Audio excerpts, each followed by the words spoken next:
All right, so Assalamu alaikum. I hope everyone, I hope you can hear me. And today I'd like to begin with the assessment features. उसके बाद फिर मैं चाहूँगा writing के samples के ऊपर, because I do want to talk about body paragraphs of figures के जिनमें numbers और data होता है. Um, दो samples देखेंगे. One will have a timeline and one will be without timeline. Lekin, because most probably this is going to be the last class for report writing, because we have spent like time more than enough. So इसमें मैं चाहता हूँ कि assessment features के ऊपर भी बात हो. So now there are 4 assessment features. I will expect that you will be taking notes quickly. So the first assessment feature is task achievement. I'll talk about it. Second one is coherence and cohesion. Third one is lexical resource. And the last one is grammatical range and accuracy.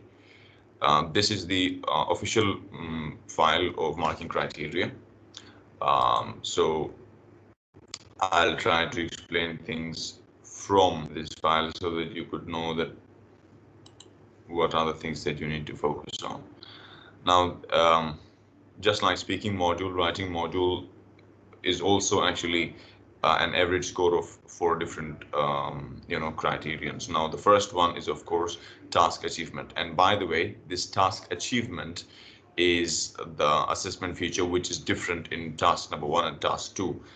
This task achievement actually works for reports and letters, both in academic and general training. So this works only for task 1.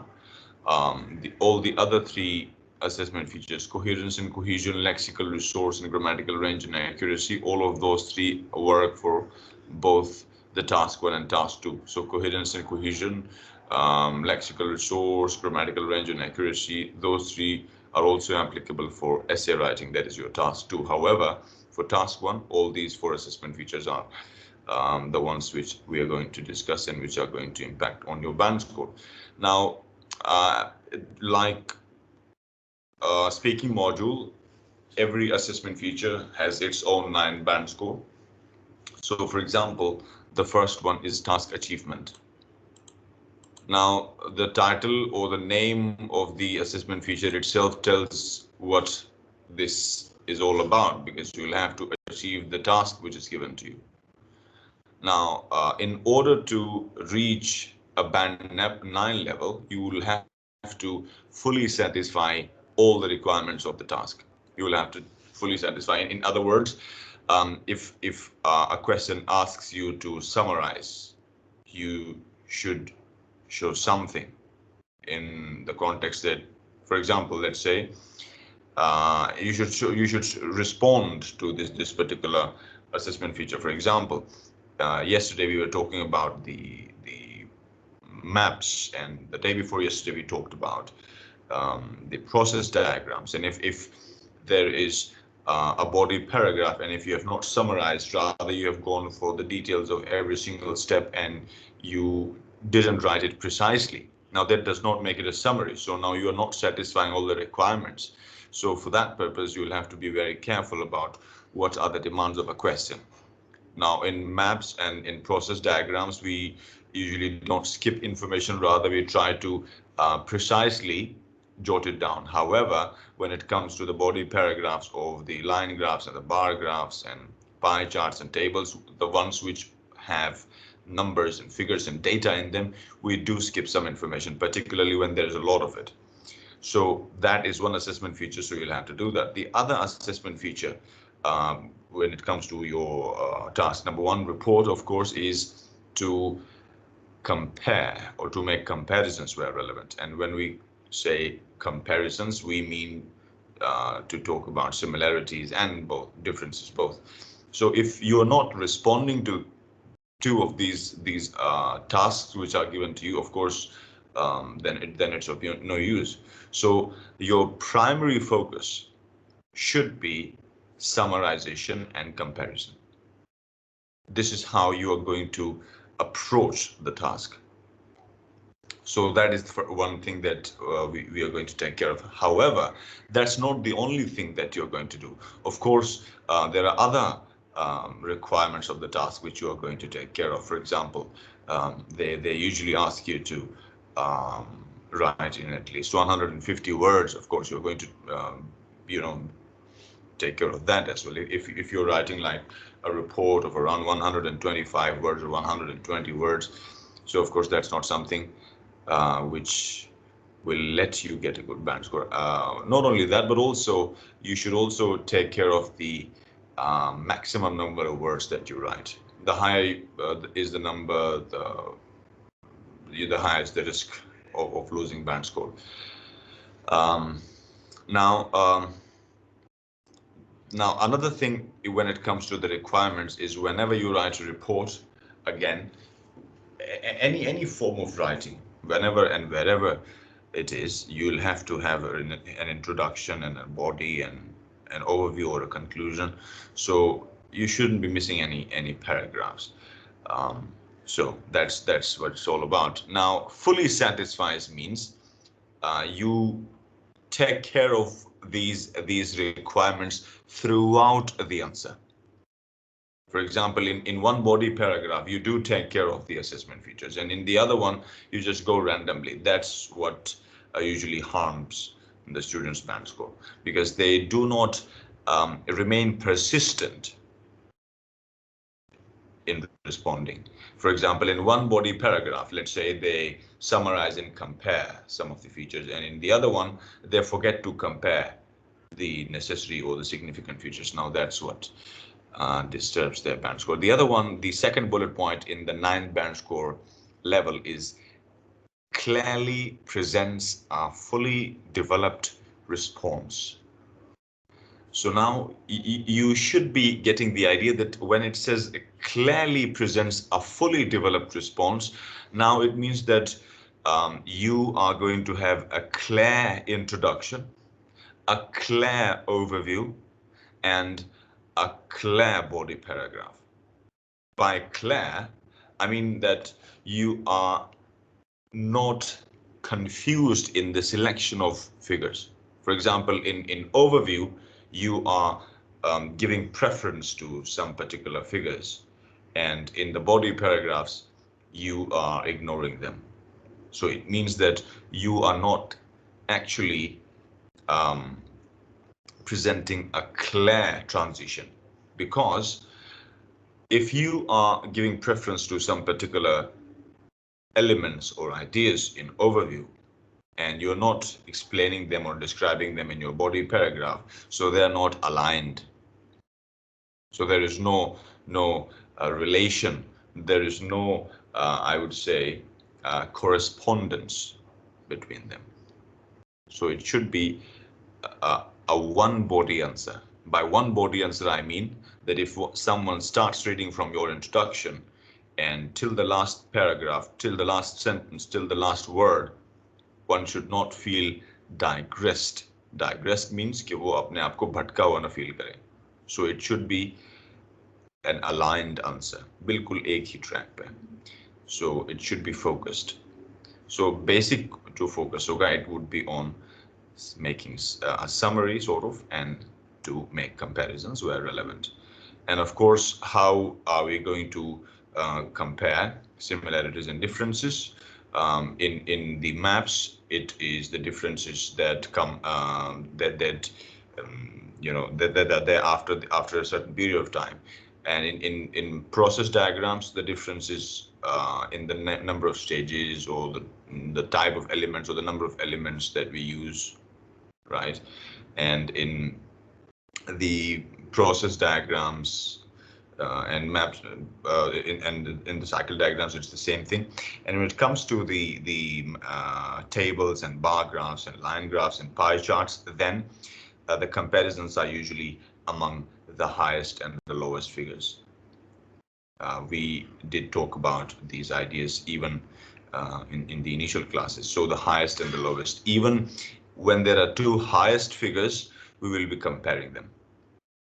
And even if there are two lowest figures, we will be comparing them.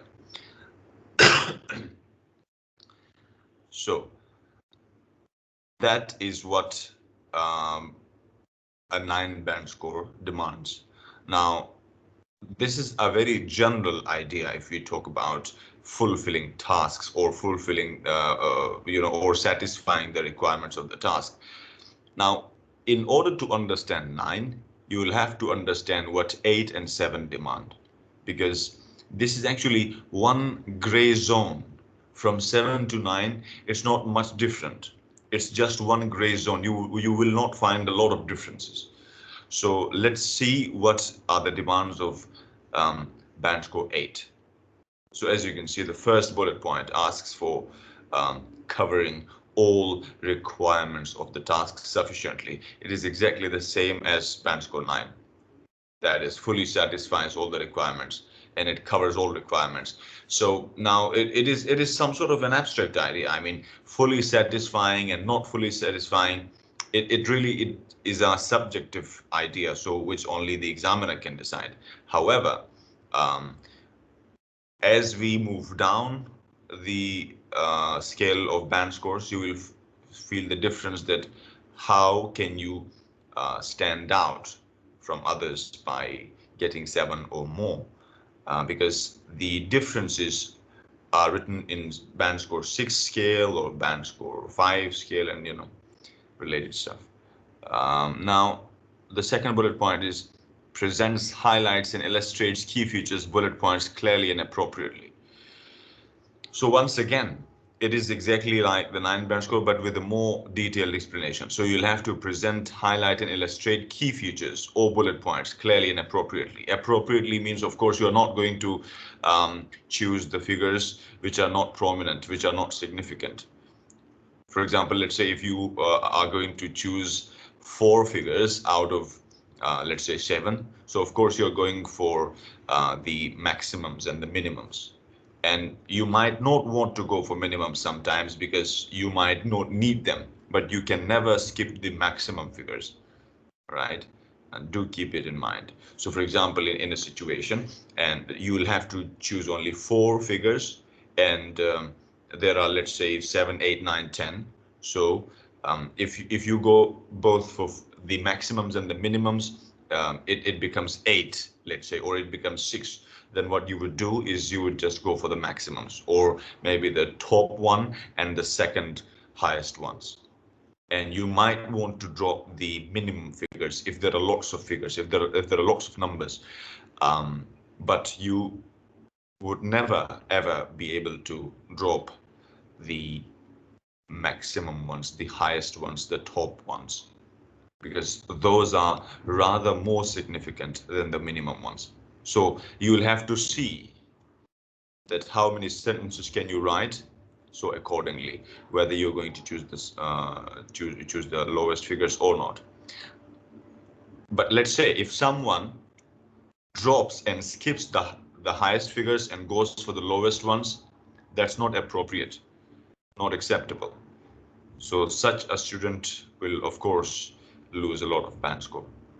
So if you will have to choose from all the figures, maximums and minimums are what you're going to choose. And if you have to choose among them, then maximums, then the highest ones. Okay, so you will have to present that idea, then highlight. How would you highlight and illustrate? By mentioning the figures and by mentioning that it is the top one, it is the highest one, second highest, third highest maybe, and you will also have to, of course, illustrate by comparing it with others and by saying that how much different it is from its own past. Maybe it rose in the past 5 years, increased, maybe it dropped from a higher point to a lower point. So that kind of explanation, which of course you're all going to do all the time. Now 7 band score once again covers the requirements of the task. Now see the tone, fully satisfies all the requirements, covers the requirements of the task. So if the focus is not that much obvious, and if there is a bit distraction, and if there is a bit off-topic ideas, then the examiner might not give you a 9 or 8.5 or 8. So this abstract zone is actually it all depends on how examiner sees or approaches your answers, because of course, after all, human beings have their own perspectives. So I would never say that this particular sentence will make it 7 and this particular sentence will make it 8. So same kind of sentences, if read by different examiners, can give you different band score. But what you should focus on is accuracy and focus. And then the second bullet point says presents a clear overview of main trends, differences, or stages. Now, these three are actually choices and not all of them are compulsory in every overview. Of course not. It is not even possible. So, for example, you will be talking about trends when there is a timeline. And you will be talking about differences if there is a difference. For example, you might go for a highest and a lowest. You might go for a map where there are differences, right? For example, what kind of change, what kind of difference could we observe in the map in the later year as compared to the previous one? One in 1850, the other one in 1960, let's say. So what is the difference that we feel or we observe there? As we have talked about these things earlier. And then stages only work for the process diagram. We have already talked about them earlier. So overview, if it's clear, 7. So it is possible that your overview is not clear. Now, when can it not be clear? Maybe you're not expressing the significant features. Maybe you are mixing things up. Maybe you're also talking about some of the figures which are not even significant. Maybe you're talking about all of the figures combined in your overview, and they're not distinct. For example, you are talking about the maximums of two different elements in one sentence and you're not making it clear. You're not representing them in an order. You might not be using the word respectively. For example, we saw one example yesterday. So you should be taking care of subtle minor details. So that is your 7 band score, a clear overview. Ignore the third bullet point because that is actually related to a general training IELTS and none of you are preparing for that. The last bullet point in 7 band score is clearly presents and highlights blah, blah, blah, blah, blah, but could be more fully extended. Exactly like 8, but maybe you could have explained it more with an expression, with an adjective maybe. For example, if there is a change, what kind of change is it? Was it a sudden increase, a significant rise? Maybe you have just said there was a rise instead of saying a significant rise, a dramatic change, right? So adjectives make your expressions clearer. For example, if you are saying that the XYZ observed a decrease from the year dash to dash. Now this decrease is not a clear expression. What kind of decrease? We have read many adjectives for them. I played that slide that day. You must have taken screenshots. It could be a sudden decrease. It could be a dramatic one. It could be a slight one. Right? So adjectives will make your expressions clearer. So idea will get more extended. That is all 7. So यहाँ तक तो ये वाली situation भी रहती है, it's fine. Now what is not recommended? 6 में देखते हैं कि क्या चीज नहीं करनी. देखिए 6 में भी you address the requirements of the task. तो अब कोई कहेगा कि भाई मैंने तो समरी लिखी थी, कंपेयर किया था. मुमकिन है आपने अच्छे से नहीं किया हो. सो 6 उसको भी मिल सकता है, मतलब उसको भी 6 मिल सकता है। सो एकेडमिक का जो सेकंड बुलेट पॉइंट है, presents an overview with information appropriately selected, information भी ठीक हो सकती है। तो यानी इसका मतलब ये बहुत ज्यादा क्लियर नहीं होगा, यानी आपके सेंटेंस से पता चल रहा होगा कि this student is a bit confused maybe, और maybe he is not very much confident about it. So सबसे बड़ा जो डिफेक्ट है 6 बैंड स्कोर का वो ये है।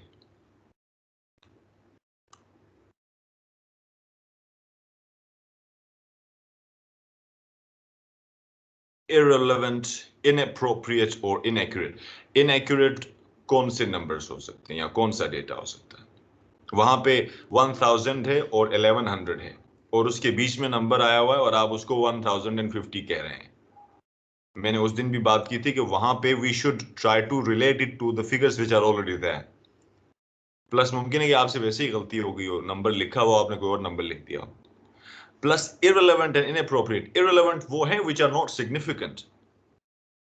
Instead of talking about the significant figures, if you talk about the figures which are neither the highest ones nor the lowest ones, irrelevant.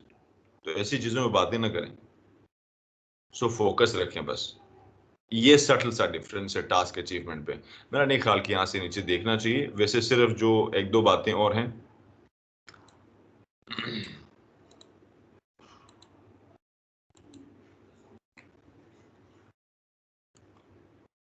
अगर आप देखें तो अनक्लियर, इररिलेवेंट, रिपीटेटिव और इनएक्यूरेट इंफॉर्मेशन जहां जहां है वो सारी नेगेटिव आपके पॉइंट्स हैं, क्योंकि वो 4 बैंड स्कोर 5 बैंड स्कोर में आते हैं।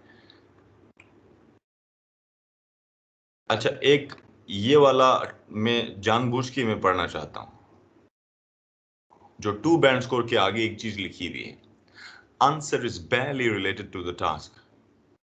Sometimes students write extraordinary sentences. इतना कमाल का उनका एक्सप्रेशन होता है कि आप हैरान हो जाते हैं। लेकिन पता है मसला ये होता है कि it does not represent the diagram.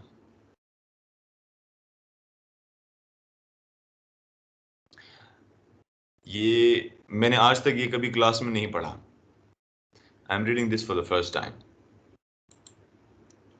So on purpose याद रखना बस, ये बड़ी खतरनाक चीज हो सकती है, इसलिए जरा इसका प्लीज ख्याल रखें। चलें, ये तो आपको समझ आ गई। ये सबसे समझ ही आती है कि केयरफुली सिलेक्ट करके फोकस रखना है उन्हीं चीजों के ऊपर, हर बात को नहीं बताना। और जो मैक्सिमम जो रिस्क हो सकता है वो इस सिचुएशन में होगा कि जब हम ध्यान अपना सिग्निफिकेंट फिगर से हटा के इधर उधर की चीजों में लगाएं। अभी मैं आपको सैंपल्स दिखाऊंगा और सैंपल्स के अंदर भी फॉल्ट्स भी बताऊंगा कि कहां पे क्या इशू है। अभी देखें कि आपने अपने इर्द गिर्द बहुत कम ऐसे लोग देखे होंगे जो राइटिंग में 7 लेते हैं। मुमकिन है कि स्पीकिंग में 8 लेने वाले भी आपके गिर्द हों। हार्डली एवर कोई राइटिंग में 7 लेता है। इतने सारे सैंपल्स अवेलेबल हैं, इतने सारे टीचर्स हैं, इतने सारे लोग हैं, why don't people get 7 band score? The reason is सब कुछ हो जाता है, ये फाइल जो हमारे सामने इसको कोई फोकस नहीं करता। तो बहुत अच्छी इंग्लिश में जब सेंटेंस लिखे देखते हैं तो हमें लगता है कि यार बस ये आदमी तो कमाल करेगा। सो एक वो रूल है ना कि feed the monkey what it asks for. यही प्रॉब्लम है जो समझने की है। उसके अलावा बाकी अच्छे सेंटेंस लिखने से कुछ नहीं होता, सवाल को रिस्पॉन्ड करना है। सो समराइज करें, कंपेयर करें, ओवरव्यू को अपना क्लियर रखें, बॉडी पैराग्राफ को अपना फोकस रखें, मसला नहीं होगा। सो एक असेसमेंट फीचर वो है। Another assessment feature is coherence and cohesion. It is all about using conjunctions and conjunctive adverbs and organizing your answers. So पहला 9 बैंड स्कोर के लिए जो 2 पॉइंट्स बताए गए हैं, first is uses cohesion in such a way that it attracts no attention. Cohesion का मतलब है चीजों को जोड़ने के लिए जो आप काम करते हैं. For example conjunctions, conjunctive adverbs, phrases वगैरह. अब देखें कि how can you make it natural, यानी इट अट्रैक्ट्स नो अटेंशन का मतलब पता न चल रहा हो कि ये जानबूझ के ये एफर्ट करके कर रहा है, जिसको कहते हैं एफर्टलेस इंग्लिश. नेचुरल हो. नेचुरल ऐसे होगी कि एक तो सेम फ्रेजेस रिपीट ना हो, यानी बार बार आप टू बिगिन विद या एज फॉर या विद रिगार्ड टू या फिर विद रेफरेंस टू रिपीट ना करें. एक. नंबर 2, समटाइम्स हमें उनके अंदर भी वैरायटी देखनी होती है. फॉर एग्जाम्पल अगर let's say to begin with regard to और फिर जो एज फॉर वगैरह हैं, अब ये तो हमेशा नई चीज को इंट्रोड्यूस कराने के लिए होते हैं. अगर हम इसी एक ट्रेंड को लेके जाएंगे तो भी इससे अटेंशन पैदा होगी. अब यहां पे मैं थोड़ा सा टाइम लेके इस बात को एक्सप्लेन करना चाहूंगा कि अगर एक चीज को इंट्रोड्यूस करवा लिया, नेक्स्ट एलिमेंट को, नेक्स्ट फिगर को, नेक्स्ट आइटम को इंट्रोड्यूस कराने के लिए डायरेक्टली कंपैरिजन या कंट्रास्ट वाला एक्सप्रेशन ही यूज कर लें. जैसे कि हम मैप से एग्जांपल लेते हैं. देखिए मैप में हमने कहा था कि आप नॉर्थ में जाते हैं, नॉर्थ से उस पूरे एरिया को एक बॉडी पैराग्राफ में अगर आपने बताना है, तो क्या अब हर मर्तबा हम नॉर्थ नॉर्थ नॉर्थ कहेंगे? Of course not. तो जिस बिल्डिंग पे, जिस फैसिलिटी पे हम गए हैं, उसी फैसिलिटी से डायमेंशन लेंगे. मुमकिन है कि उस फैसिलिटी की ईस्ट में, वेस्ट में, साउथ में, नॉर्थ में हो, तो अब लफ्ज भी बदल जाएगा. इसी तरह if you are introducing a new idea, let's say आप कहेंगे as for X Y Z this this this this this in contrast. अब इन कंट्रास्ट का एक्सप्रेशन यूज होगा इंट्रोडक्शन के लिए, यानी नए एलिमेंट को इंट्रोड्यूस करवाने के लिए. अगर सिमिलैरिटी है तो आप कह सकते हैं लाइकवाइज कॉमा और आगे बात, या फिर in the similar fashion comma and आगे बात. अगर पिछले से सिमिलर है, सेम है, या इन द सेम वे, या सिमिलरली, या डिफरेंट है तो on the contrary, on the other hand, या फिर इन कंट्रास्ट, या फिर आप कह सकते हैं बस मेरे जहन में कुछ नहीं आ रहा मतलब ये. तो आप एक्सप्रेशन यूज करें, सारी एक कैटेगरी वाले ना हो, और प्लस कुछ जगहों पे जरूरत नहीं होती किसी ऐसे इंट्रोडक्शन की, तो वहां पे लाजमन कुछ ना कुछ ऐड कर देते हैं कुछ स्टूडेंट्स. यानी फॉर एग्जांपल आप एडिशनल बात कर ही नहीं रहे, लेकिन आप खामखा मोर ओवर लगा रहे हैं. फॉर एग्जाम्पल लेट्स से एक फिगर को ही एक्सप्लेन करते हुए एक सेंटेंस बना लिया, उसी के बारे में दूसरा सेंटेंस लिखते हुए इन एडिशन कह रहे हैं. मुमकिन है कि वहां पे मैच ना आ रहा हो, so it should be natural. So writing जहां पे स्किल है, वहां पे इसके अंदर एक एस्पेक्ट ऐसा भी जहां पे आर्ट बन जाता है. सो आर्ट हमेशा डिवाइन नहीं होता. Sometimes it is something that you can improve by receptive skills. Receptive skills क्या है कि रीड करते हुए आप चीजों को समझ सकते हैं. डिफरेंट सैंपल्स रीड करते हुए बहुत सारी चीजें डेवलप हो जाती हैं. Next bullet point is skilfully manages paragraphing. It is all about organisation. तो पहला जो लफ्ज था, पहला बुलेट पॉइंट था, वो था कोहेजन का, और सेकंड है कोहेरेंस. कोहेजन में डिवाइसेस यूज होती हैं, कंजंक्शंस और कंजंक्टिव एडवर्ब्स, और कोहेरेंस में इट्स अ जनरल ऑर्गेनाइजेशन, कि एक बॉडी पैराग्राफ के अंदर सब कुछ नहीं आ रहा, उसमें कोई एक particular area of a map, one particular process diagram, या one particular category of a map, or maybe or a bar graph, or a line graph, or a table.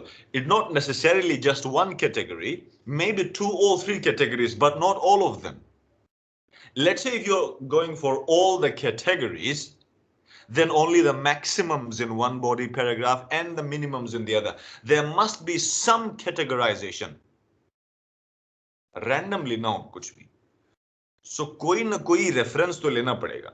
या तो आप नंबर ऑफ आइटम्स को देखें और उनको divide करके आधे आइटम्स को पहले और आधे, यानी मैक्सिमम लेट्स से टॉप में हाईएस्ट वंस और सेकंड हाईएस्ट, थर्ड हाईएस्ट को एक बॉडी पैराग्राफ में, lowest, second lowest, third lowest को दूसरे बॉडी पैराग्राफ में, एंड जो उसके मिडिल में है उनको ड्रॉप कर दें। ये एक ऑर्गेनाइजेशन हो सकती है। लेट्स से अगर दो कंपनीज हैं उन्हीं 8 एलिमेंट्स के लिए, तो एक कंपनी को एक बॉडी पैराग्राफ में, दूसरे को दूसरे में रख लें। ऑर्गेनाइजेशन किसी न किसी लेवल पे होनी चाहिए। अभी एक कुछ सवालात होते हैं जो हम शुरू में अपने आप से पूछते हैं। अभी हम स्क्रीन पे जाके वापस पूछेंगे जब सैंपल्स आंसर्स आएंगे कि कितनी पॉसिबिलिटीज हैं, कितने एलिमेंट्स हैं वहां पे, क्या हम एलिमेंट्स की बेस पे अपने आंसर को ऑर्गेनाइज कर सकते हैं, कितनी ऑर्गेनाइजेशंस या कंपनीज हैं, क्या हम उनकी बेस पे अपने आंसर्स को ऑर्गेनाइज कर सकते हैं, या फिर कोई टाइम लाइन है उसके हिसाब से ऑर्गेनाइज करें। तो बहुत सारी चीजें देखनी पड़ती हैं। उनमें से सारी चीजें हम एक आंसर में नहीं अप्लाई कर सकते। हर स्टूडेंट ने एक रेफरेंस लेना होता है। किसी स्टूडेंट ने रेफरेंस लेना होता है कि भाई मैं एक कंपनी को या एक आइटम को एक बॉडी पैराग्राफ में, दूसरे को दूसरे में करूंगा। कोई दूसरा स्टूडेंट हो सकता है कि वो कहे नहीं नहीं, मैं जितने भी 2-3 कंपनियां हैं उनके टॉप फिगर्स को एक में और लोवेस्ट फिगर्स को अगले में करूंगा। सो ऑर्गेनाइजेशन होनी चाहिए, किस बेस पे होनी चाहिए वो स्टूडेंट डिसाइड करेगा, यानी राइटर। लेकिन दो दो चीजें मिंगल ना करें, एक जगह पे मिक्स ना करें। सो कोशिश करें कि किसी न किसी बेस पे ऑर्गेनाइजेशन हो। And one answer can be organised in several different ways. You don't have to organize an answer in just one certain way. नहीं, there are many different possibilities. आप किसी भी सही तरीके से कर सकते हैं as long as it makes sense. अभी सैंपल्स पे जब जाएंगे तो दोबारा इन बातों की तरफ आते हैं, और आपके जहनों में सवाल आए तो आप पूछ लीजिएगा। So let me put the laptop on charge as well.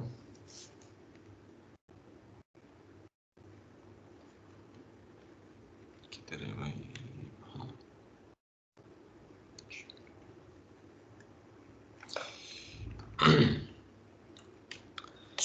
तो दो बातें आ गई। एक तो आपने जाहिर है कि कोहेसिव डिवाइसेस यूज करने हैं, प्लस ऑर्गेनाइज्ड रखना है। बस इतनी सी बात है।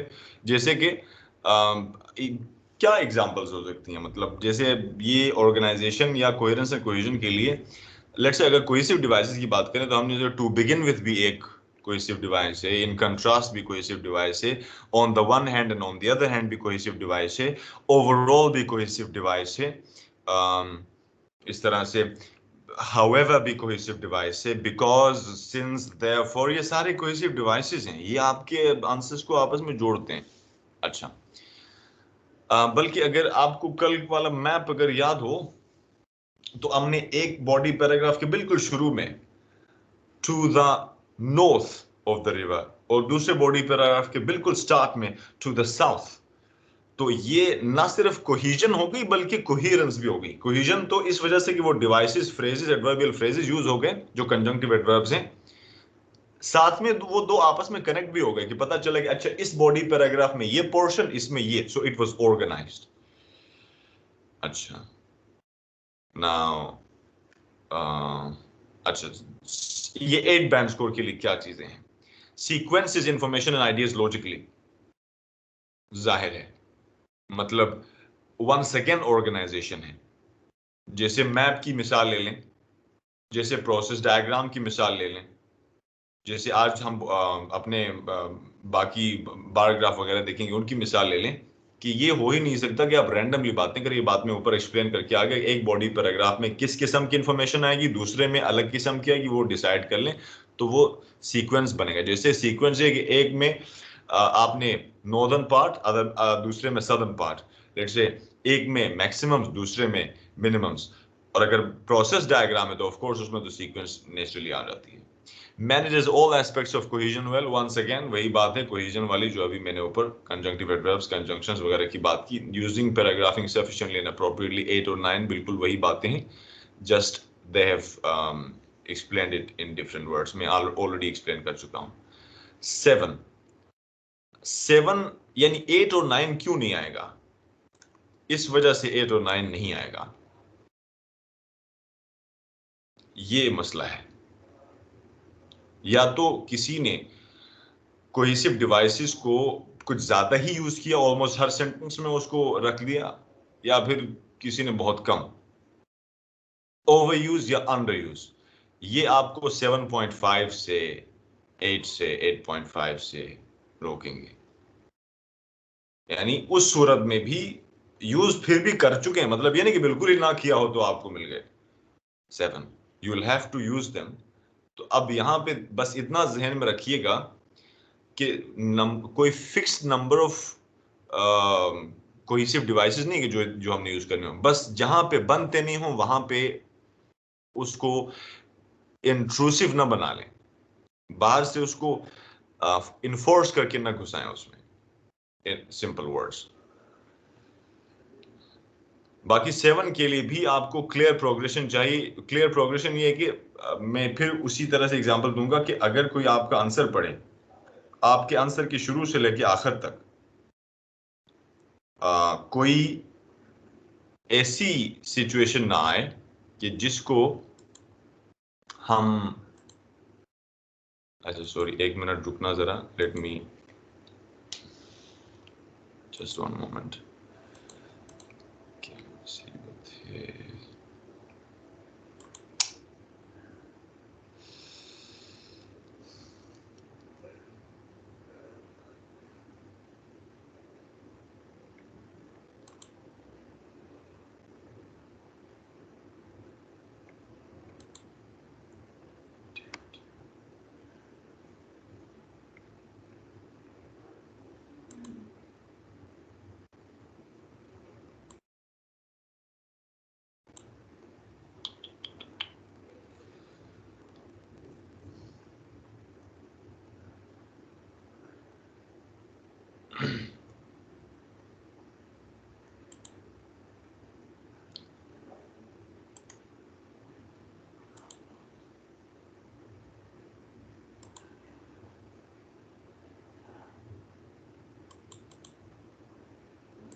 Okay, let's get back to work. अच्छा, so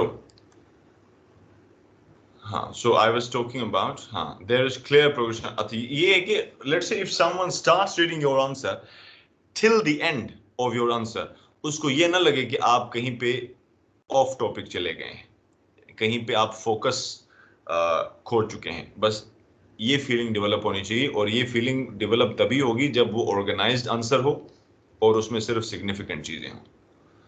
अच्छा, ऑर्गेनाइज्ड आंसर का एक और लेवल भी है। फॉर एग्जाम्पल, अगर आप एक बॉडी पैराग्राफ के अंदर, if you are talking about just the maximums of one category, let's say, and then there is another category जिसके ऊपर आप बात करना चाह रहे हैं, और दूसरी बॉडी पैराग्राफ में जाके उस कैटेगरी में आप मैक्सिमम्स और मिनिमम्स दोनों बता रहे हैं, तो आपने पहले में क्यों नहीं बताया मिनिमम्स? या तो फिर दोनों में बताएं या दोनों में ना बताएं।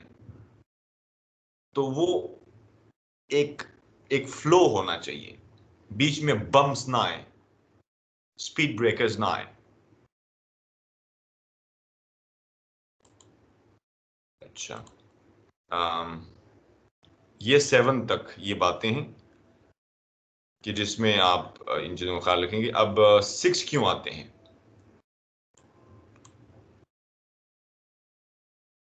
May not always use referencing clearly or appropriately. Referencing क्या है?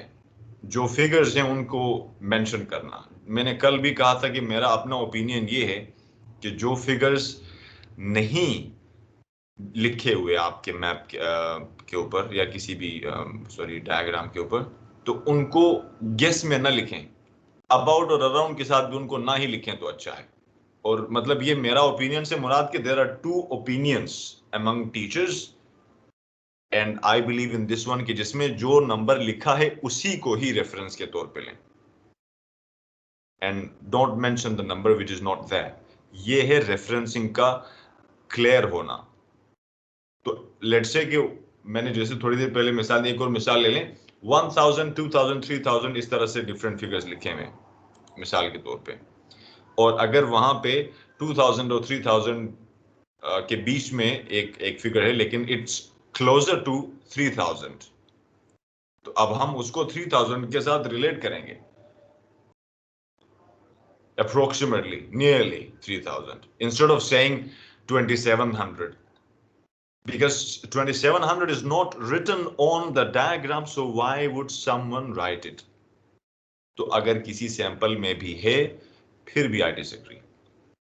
And many teachers disagree. But not the majority though, लेकिन यही तो इशू है.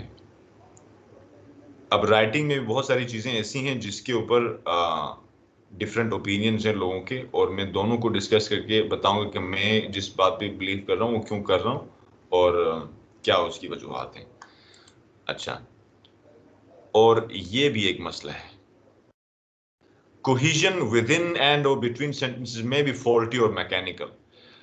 देखें, कभी कभार ना स्टूडेंट्स किसी और तरह की कोहेसिव डिवाइस कहीं और यूज कर रहे होते हैं.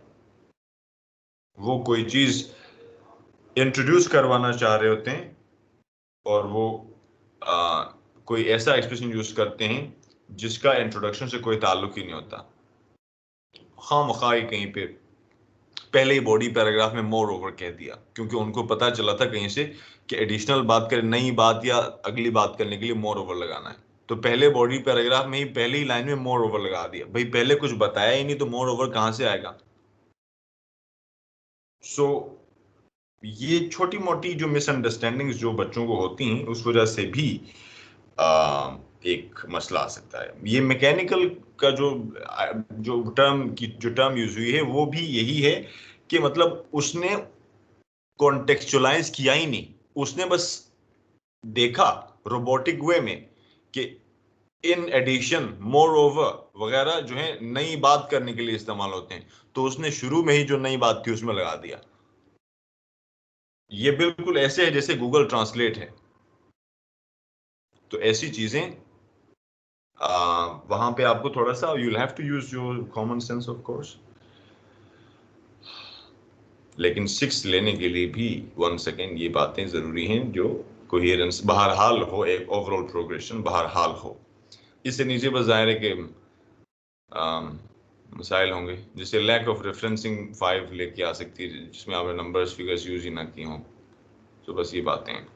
तो आसान अल्फाज में अपने पैराग्राफ्स को किसी न किसी लेवल पे ऑर्गेनाइज करो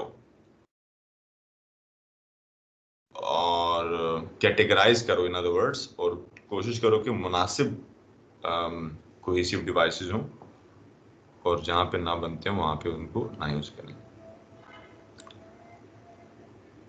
ओके, लेक्सिकल रिसोर्स, जैसे मैंने पहले कहा हुआ है, लेक्सिस मींस वर्ड, सो लेक्सिकल रिसोर्स वोकैबुलरी यानी ज़ख़ीरे अल्फाज. सो 9 के लिए wide range of vocabulary with very natural and sophisticated control of lexical features.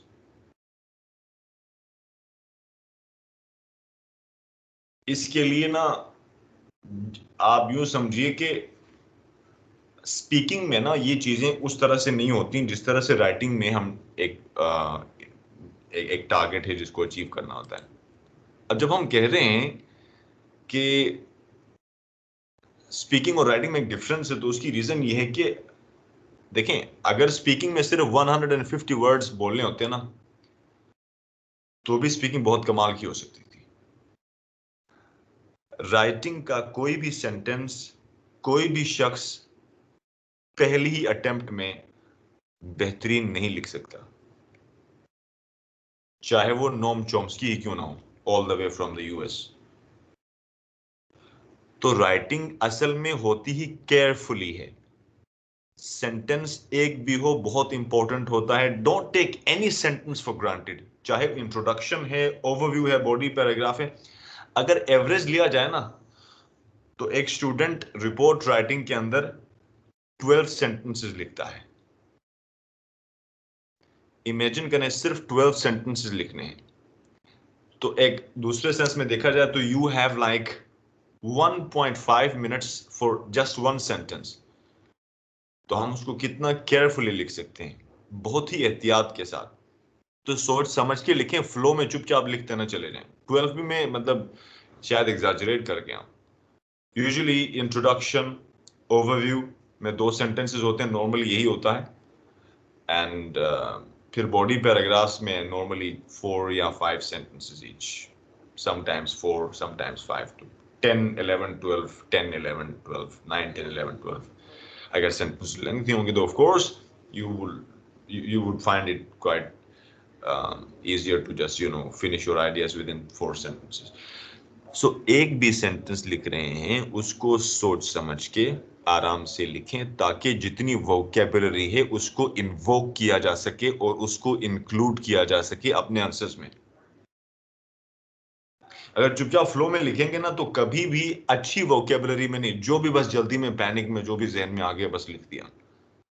इसीलिए आईएलटीएस की राइटिंग के अंदर you get lead pencils and rubber जो इरेजर है। सो ऐसा है कि आपको पेन तो अलाउ है ही नहीं उसमें, आप तो यूज ही नहीं कर सकेंगे। वैसे by the law it is allowed, लेकिन इन्विजिलेटर्स जो हैं वो खुद इन्फोर्स करते हैं क्योंकि उनको पता है कि बाद में स्टूडेंट्स तंग करते होते हैं कि ये मुझे पेज चाहिए, ये चाहिए, वो चाहिए, टाइम चाहिए। यहाँ पे you don't get even just 1 minute extra, नहीं, नो वे। इसलिए ख्याल रखें कि आप बिल्कुल गलत कर दें कोई मसला नहीं, आप उसको दोबारा मिटा के लिख दें तो मसला नहीं होगा। तो केयरफुली लिखें ताकि वोकैबुलरी सारी की सारी आ सके, वरना चुपचाप फ्लो में सेंटेंस में कभी वोकैबुलरी नहीं आती। ये अलाउड है। जिस तरह स्लिप ऑफ टंग होती है इसी तरह स्लिप ऑफ पेन भी एक चीज है। So it's all right if you may be make like 1, okay, 2, okay, 3 mistakes of different categories. अगर एक ही मिस्टेक 2 मरतबा आ रही तो it's not now a mistake, now it is actually a huge error. It's a systematic error. So you might develop a perception in the mind of the examiner that this person considers this mistake to be a correct attempt. So if you repeat the mistake, it means कि आप समझते हैं कि ये सही है, इसीलिए आपने 2 मरतबा लिखा है वो उसी तरह की मिस्टेक।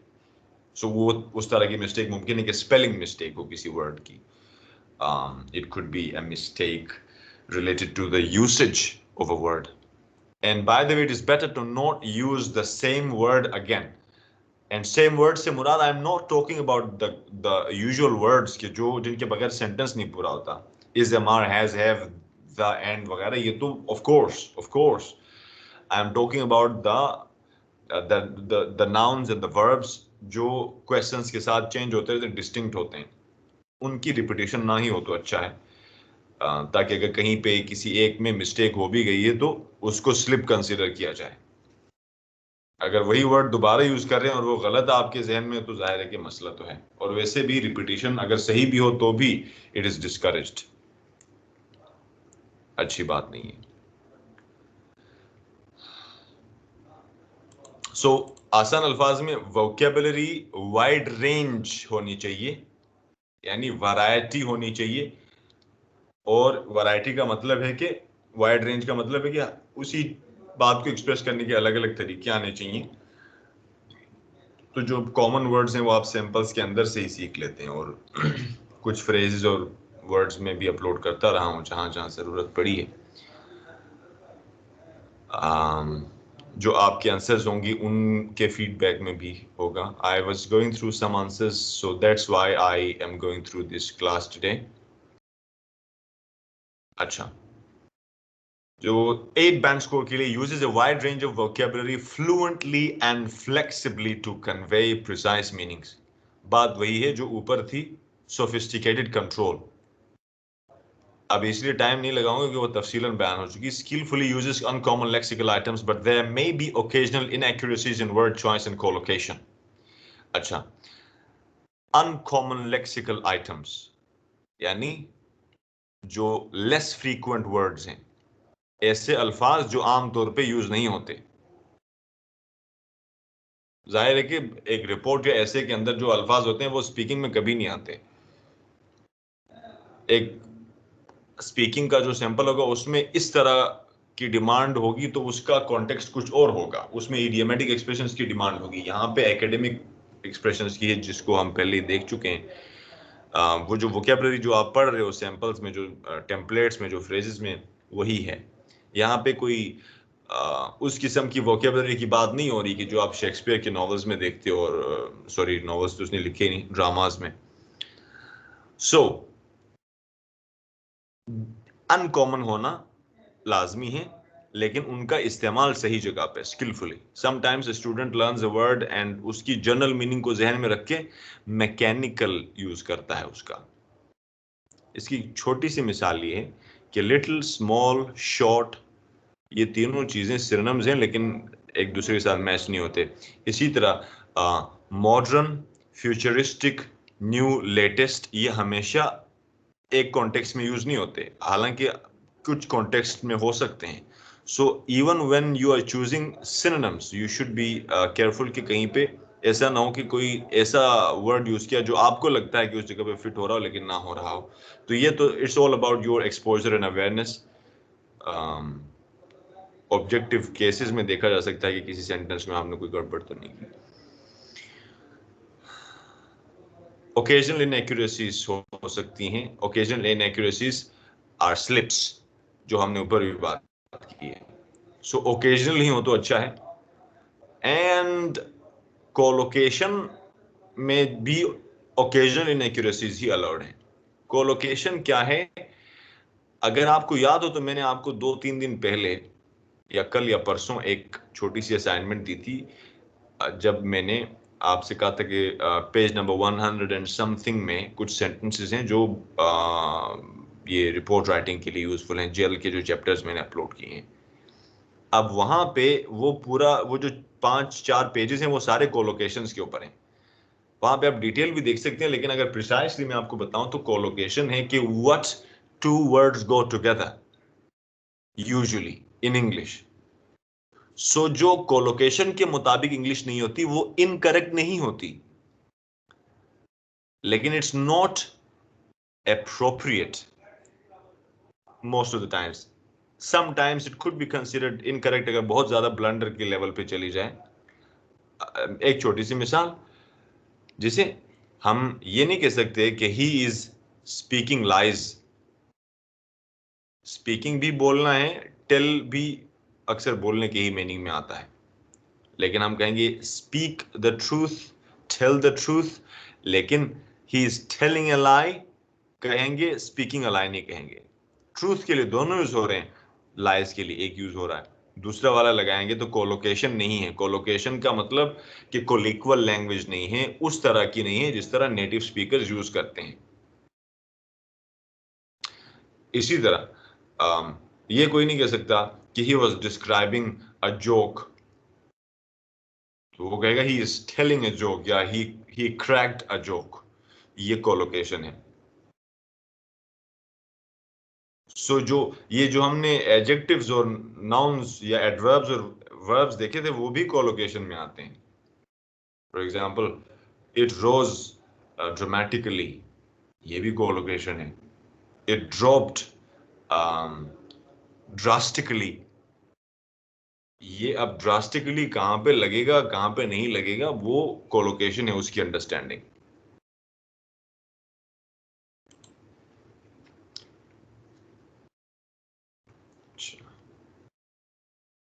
देखें, मुझे ना कभी कभार ये वाली स्लाइड दिखाते हुए बड़ा प्रॉब्लम होता है, क्योंकि जब एक मरतबा स्टूडेंट ये देख लेते हैं ना तो वो इसको जवाज बना लेते हैं। देखें कि ये रेयर है। रेयर वो चीज होती है जो ढूंढ के नहीं मिलती। अगर भाग के भी वो आपके पीछे पीछे आ रही हो तो फिर वो रेयर नहीं है। सो बस याद रखना कि अवॉइड करो तो अच्छा है। रेयर से मुराद यूं समझो बस, ओके, 2 स्पेलिंग मिस्टेक्स, एक टास्क 1 में एक टास्क 2 में। सो अगर हर पैराग्राफ में एक आ रहा है तो देन इट्स नॉट रेयर।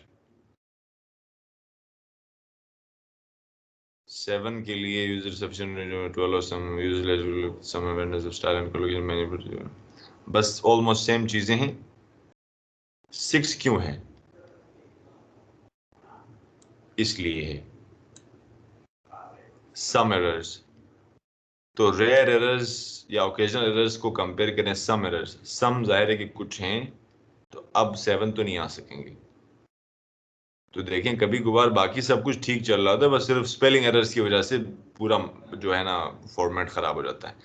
एक और चीज मैं आपको यहाँ पे साथ में बताता चलूं, try to follow one standard of spellings, either of the two standards में से एक। फॉर एग्जाम्पल आप जाएंगे या तो ब्रिटिश के लिए या अमेरिकन के लिए, अब आपके जहनों में बात आएगी कि पता नहीं कितने वर्ड्स हैं, किन किन को याद करना होगा।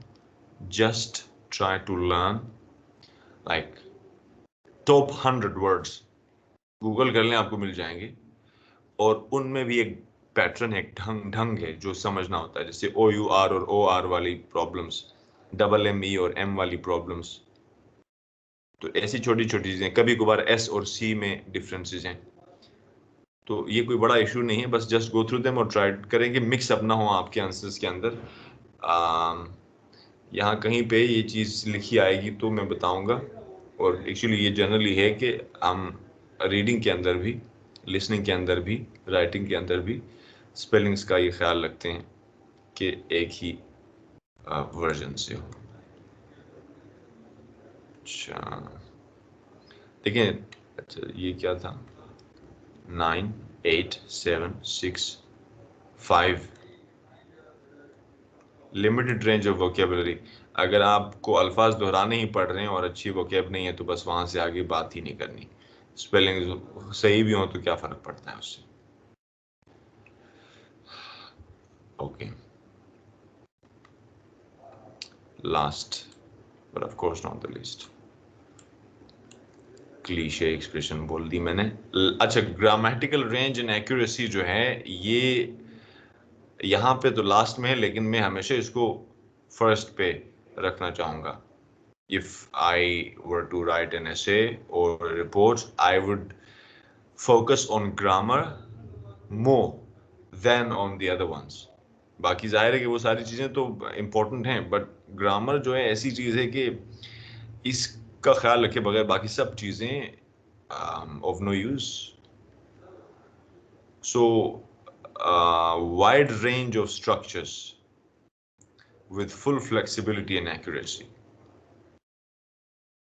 ये सही भी हो, अगर बहुत सारे स्ट्रक्चर्स हैं तो ऐसा नहीं हो कि कहीं पे कंपाउंड सेंटेंस लिखा है, पंक्चुएशन में मसला है, कॉम्प्लेक्स सेंटेंस लिखा है और उसके जहाँ पे कॉमा नहीं आ रहा वहाँ कॉमा लगा दिया, जहाँ आ रहा है वहाँ नहीं लगा दिया, नहीं लगाया। So these are some of the issues के ख्याल रखें। Rare minor errors occur only as slips, ये वो एरर्स हैं 9 बैंड स्कोर का, अगर आप देखें ना तो ये है नेटिव लाइक। सो ये नेटिव्स भी करते हैं तो मसला नहीं है।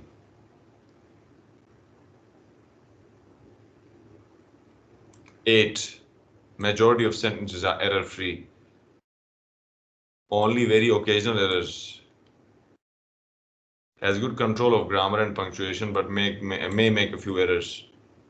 7, और इसमें भी देखें variety of complex structures, तो complex sentences ज्यादा होंगे as compared to the other ones, और जाहिर है कि वो तो बात होगी।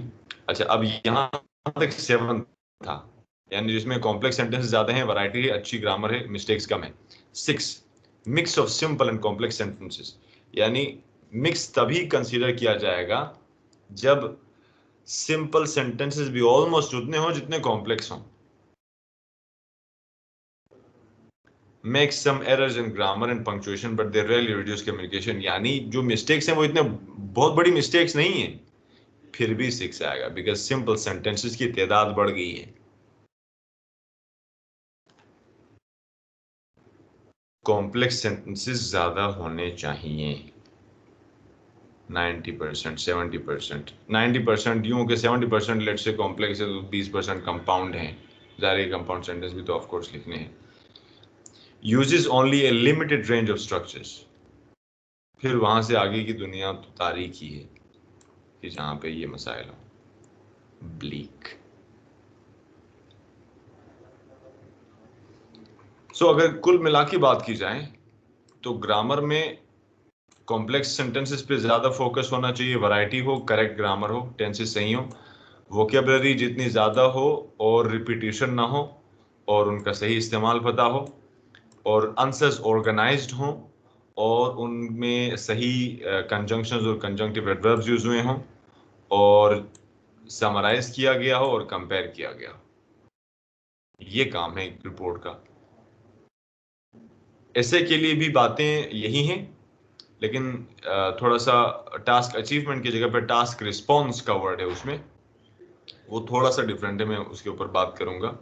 कल से हम वैसे भी ऐसे स्टार्ट करने लगे हैं because we have already spent lot of time on task 1। लेकिन मैं अभी जाना चाहूंगा कुछ सैंपल्स के बॉडी पैराग्राफ्स के थ्रू। कोई सवालात हैं तो पूछिएगा। ओके,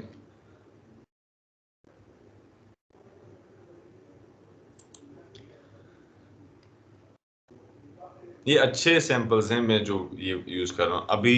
देखें, फॉर एग्जांपल ऑर्गेनाइजेशन के ऊपर अभी फोकस करते हैं मिसाल के तौर पे फॉर अ व्हाइल कि how to organize our answers well. अगर आपको याद हो कि इसी का हमने ओवरव्यू डिस्कस किया था और हमने ये डिस्कस किया था कि यहाँ पे दो ऐसे फिगर्स हैं कि जिनका ट्रेंड है इंक्रीजिंग, और हमने कहा था कि यहाँ पे एक फिगर है, एक एलिमेंट है जिसका ट्रेंड डिक्रीजिंग है। तो अच्छा यही होगा कि अगर उसी ट्रेंड को ही बॉडी पैराग्राफ का हिस्सा बनाया जाए, यानी उसी सेगमेंटेशन को, कि जो इंक्रीजिंग है उनको हमने अलग रखा है तो अब पहले बॉडी पैराग्राफ में इंक्रीजिंग को रखेंगे, उन्हीं को डिस्कस करेंगे। जो डिक्रीजिंग है उनको अलग, ये बेहतर है। आई मीन अब कोई कह सकता है कि मैंने फला वेबसाइट में आंसर देखा, जैसे कि स्टूडेंट्स कहते रहते हैं, वहां पे तो ऐसे था कि जो लवली लोव्स हैं और रोबीज बेकरी उनको पहले में लिखा था और बर्नीस बंस को अलग में। तो मैंने कभी नहीं कहा कि कोई भी वेबसाइट में परफेक्ट आंसर्स अवेलेबल हैं। Idea is important. देखें, अगर सारी दुनिया एक गलत ट्रैक पे जा रही है तो you will have to stand out.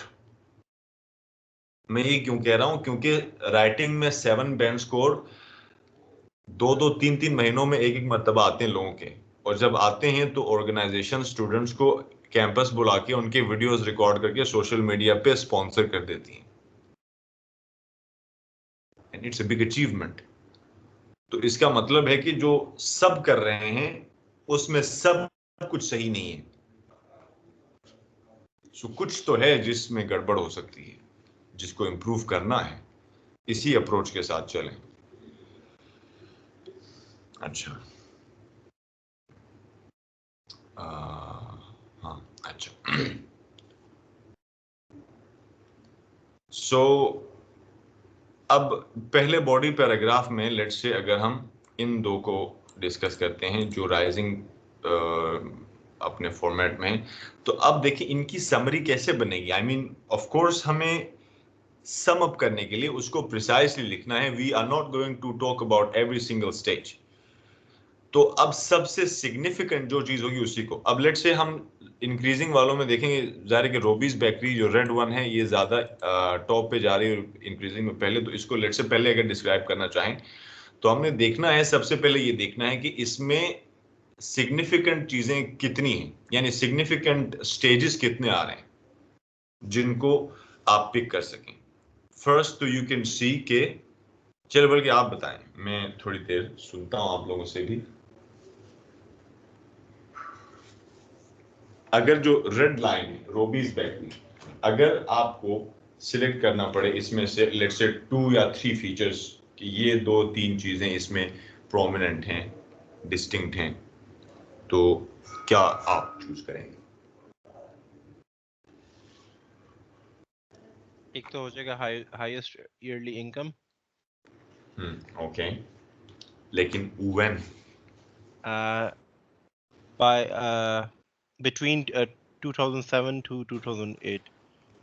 No, yes, gradual increase actually. हाँ, एक surge है between 2007 to 2008. एक सर्ज है सेल्स का काफी ज्यादा, एंड देन फिर थोड़ा सा फिर स्लाइड इंक्रीज। फिर उसका कांस्टेंट ठीक। फेज भी तो हमने डिस्कस करना होगा ना। बिल्कुल शुरू से ही आएंगे एक्चुअली, ये कांस्टेंट है, इसमें इट रिमेन्ड कांस्टेंट या it did not change, right. और फिर उसके बाद जो राइज है ऑफ कोर्स वो तो है, उसमें यहाँ से आगे आए 2006 and onwards it was the highest figure.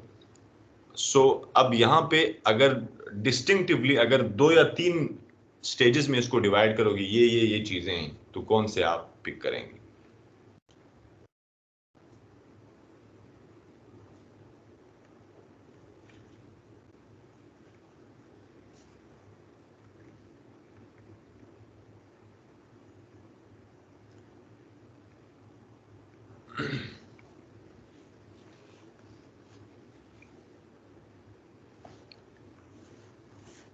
Of course आप देखेंगे 2000 से 2005 तक का जो फेज है वो एक ही फेज है। अब वहां पे हर ईयर को नेक्स्ट ईयर को 2000 से 2001 and then 2002 and 3 and 4 and 5 ये अलग अलग से तफसील नहीं बताएंगे, बस जितना सिमिलर है उतना एक ही जो है ना सेंटेंस के अंदर हम उसको रखेंगे, एक ही बात बनाएंगे उसको। तो एक तो ये कि 2000 से 2005 तक इट रिमेन्ड कांस्टेंट, एक चीज। अच्छा, ऑनवर्ड्स देखें तो अब वहां पे एक चीज अगर 5 सालों तक बदल ही नहीं रही और अचानक बढ़ रही है तो ये it is something significant. Of course ये सिग्निफिकेंट का यस सर इसके 3 पॉइंट्स बन सकते हैं। एक इसका बन सकता है जो ये यूनिफॉर्म चला है, for example 2000 to 2005, then point of intersection with the lovely loaves, and then gradual increase till 2010. हाँ, सो यही इसके डिस्टिंक्शंस हैं। अब कोई इसको 2 पार्ट्स में डिवाइड कर सकता है, कोई इसको लेट्स से 3 पार्ट्स में इसको डिवाइड कर सकता है। मींस इट डिपेंड्स कि how someone approaches the answer. तो अब जैसे जो सिग्निफिकेंट फीचर है वो ये है कि जैसे आपने कहा कि एक तो ये जो शुरू में जो यूनिफॉर्म रहा है इट डिड नॉट चेंज, ये कांस्टेंट रहा है। दूसरा ये कि ये इंक्रीज हुआ है मुसलसल ग्रेजुअली, और उसके बाद ये पॉइंट ऑफ इंटरसेप्शन जहां पे ये हाईएस्ट बना है। ये 3 ही बातें सबसे इंपॉर्टेंट है, इनको डिस्क्राइब किया जा सकता है एक सेंटेंस में, 2 सेंटेंसेस में, 3 सेंटेंसेस में, डिपेंड्स ऑन योर स्टाइल। बस ये काम करना है। अब ये नहीं बताना कि 2005 से 6 तक किस किस्म की डेवलपमेंट हुई, 6 से 7 तक कितनी, 7 से 8 तक अचानक बढ़ गई और फिर आगे स्लाइड। ये नॉट, इट्स नॉट इम्पोर्टेंट, क्योंकि यहाँ पे बिगर पिक्चर देखनी होगी। फिर भी बहुत माइनर डिटेल्स में नहीं जाएंगे, समरी बनानी। सर सो जी 7 to 8 को शार्प इंक्रीज नहीं कहेंगे? देखिए, अगर ये बहुत ज्यादा लेंथी टाइम पीरियड ना होता और ओवरऑल पिक्चर में अगर वो बहुत ज्यादा सिग्निफिकेंट होता तो हम जरूर कहते। देखें कि उस तरह से अगर करेंगे ना, इसको अगर शार्प इंक्रीज करेंगे तो फिर यहाँ पे बताना होगा कि ये स्लाइट इंक्रीज है, यानी हम उस माइनर डिटेल में जाना ही नहीं चाहते। इसी तरह ही इसको समरी रखी जा सकती है। सो हाँ, अगर एक ऐसी सिचुएशन हो जहां पे कोई और प्रोमिनेंट फिगर ना हो, फॉर एग्जांपल लेट्स से कि यहाँ पे कांस्टेंट वाली बात हो ही ना, इंक्रीज ही होता जा रहा है और वही उसी के अंदर डिफरेंसेस देखने हो, तो हम जरूर पिक करेंगे। So in some situations it is possible to do that, लेकिन यहाँ पे ओवरऑल देखा जाए तो वो इतना इंपॉर्टेंट नहीं है जितना इंपॉर्टेंट ये है कि पहले चेंज नहीं हुआ फिर चेंज हुआ, तो हम उस पूरे को देखेंगे। इसी तरह ये तो 2 चीजें। अगर कुछ ऐसी सिचुएशन जहां पे हम उस एंगल से ना देखें, फॉर एग्जांपल लेट्स से वहां पे मुसलसल इंक्रीज और डिक्रीज की गेम चल रही हो, तो वहां पे अगर ओवरऑल स्लाइड चेंजेस आ रही हैं, अचानक कोई सडन चेंज आए और इंक्रीज बहुत ज्यादा हो जाए, तो फिर उसको हम सिग्निफिकेंट फिगर के तौर पे लेंगे। तो it depends on the perspectives कि आप किस सिचुएशन में हैं। सो आपका क्वेश्चन जेन्युइन था, लेकिन यहाँ पे वो वजह कुछ और है। Right sir. अच्छा, अब ये एक चीज हो गई।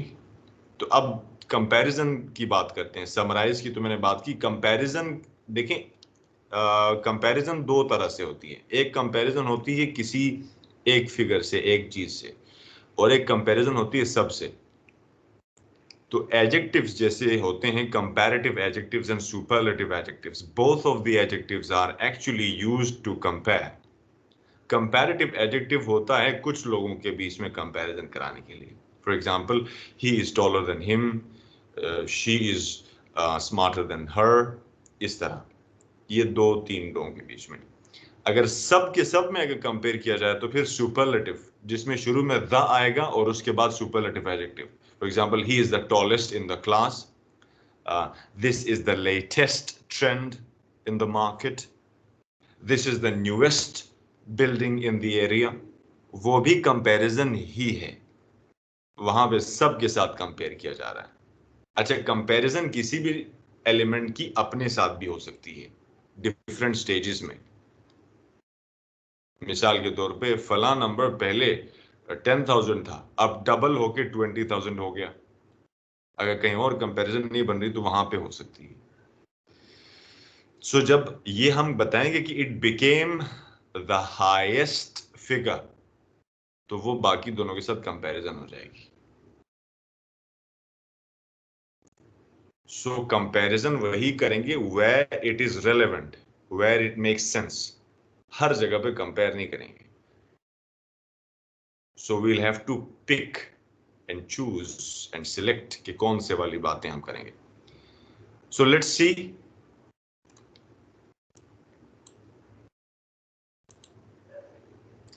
To begin with the yearly income of Robbie's bakery. ये ईयरली इनकम है एक्चुअली, जो आपको वाई एक्सिस पे नजर आ रही है, रेड में रोबीज बेकरी है। रिमेन्ड स्टेबल, आप यहां पे कांस्टेंट या did not change, state constant आप कह सकते हैं। अब इन्होंने कहा है, हम क्या कहेंगे? एनीवन?